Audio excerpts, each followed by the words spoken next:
Hello, my name is Teresa Nielsen. I currently teach third grade at Philomath Elementary School. And coming from a small district, I thought it would be interesting to do my ELL program model on a much larger school district, which would be Portland Public Schools.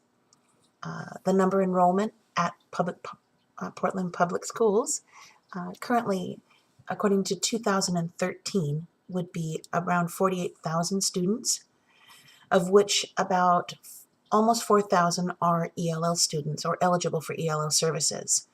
But it's interesting to note that almost a little over 9,000 of those students have a home language which is something other than English.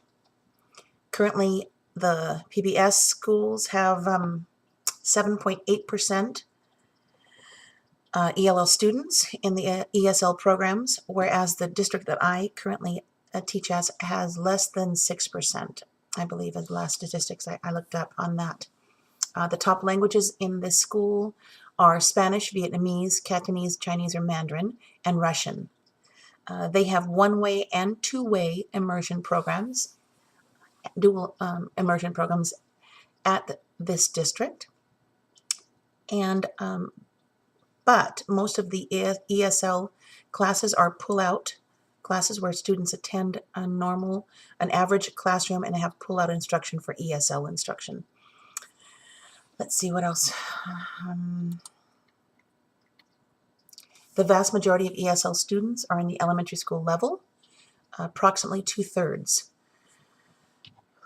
While investigating this district, it was interesting to note that their ESL enrollment has dropped over the last 10 years, or actually 5 years. There were some statistics from 2007 that listed ESL enrollment at almost 4,800, and currently in 2013, 2014, the enrollment has dropped to a little bit more than 3,700. Interesting at this time of ESL growth that their district is showing decreases in ESL enrollment.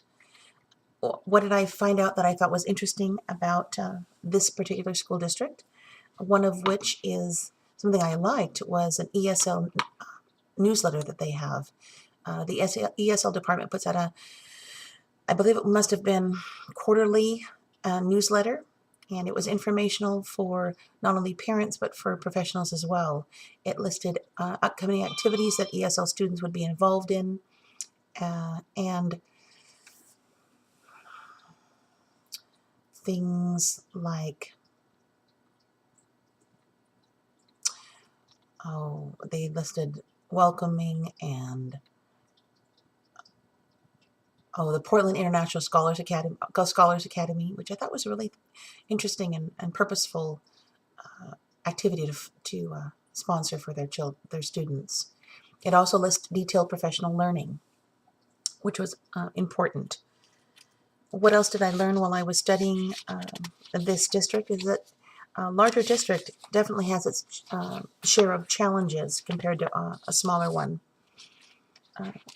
There was an audit done in 2010 on the district that found that it was not meeting all of the standards that were required for ESL learners in regards to professional development for its educators and adequate ESL instruction by licensed ESOL trained individuals. Those are the two main focuses that the audit in 2010 was able to find. One thing that was interesting is that the same challenges that are addressed by our district in a smaller level are somewhat magnified in larger ones. Currently in my class I have one ESL and then one that comes and visits quite often, and he has his pullout once a day for 30 minutes during our language arts portion of the day, and we work together very well, and I think he's doing phenomenally well.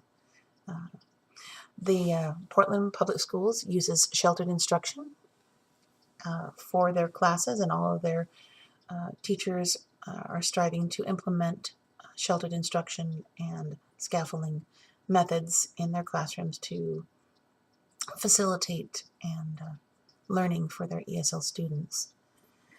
Well, I think that's about all I've got to. It's my first video, so excuse any errors that I make along the way. It's a little unnerving to see yourself on camera, but it was a informative journey of discovery and looking at the WOU plan for Portland Public Schools and how it affects the learning curve of ESL students. I am learning a lot this term, and I appreciate that. Thank you so much.